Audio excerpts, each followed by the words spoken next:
Amid ongoing calls from the left to defund the police, the Nat'l Police Association has a mission to educate supporters of law enforcement on how to help police departments across the country. Here's One America's Christina Bobb. Sergeant Betsy Branter-Smith is a 29-year police vet and current law enforcement trainer.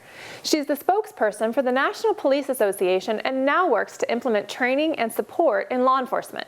She provides some insight on what police reimagining could look like and the complications. Vice President Joe Biden has talked about reimagining the police. You know, what does that even mean? When we look at that, that's just really another way of saying defund the police. Mr. Biden found out very quickly in this campaign season that saying we want to defund the police is very unpopular. So now he's talking about reimagining. How realistic is it to drastically reshape policing practices in a short period of time? America has championed police for generations. How quickly could we, or should we, shift our thinking? There's a lot of talk about sending social workers, uniformed mental health workers to things like domestic disputes. What's going to happen? Remember, just a couple days ago, we had a young police officer murdered responding to a domestic dispute. Are we going to send unarmed social workers to domestic disputes to then be killed in the name of mental health, in the name of reimagining policing?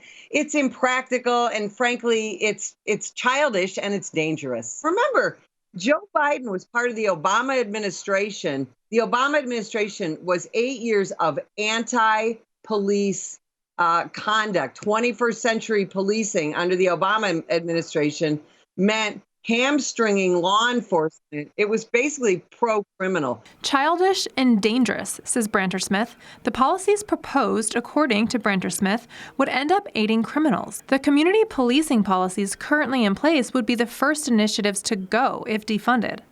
Well, one of the things you hear a lot about is police officers in America need more training. One of the first things cut in any budget when you take away money from a police budget is training.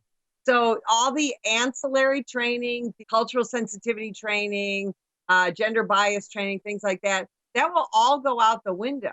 People need to know that American law enforcement has been doing community policing in this country since the 1970s, since I was in high school.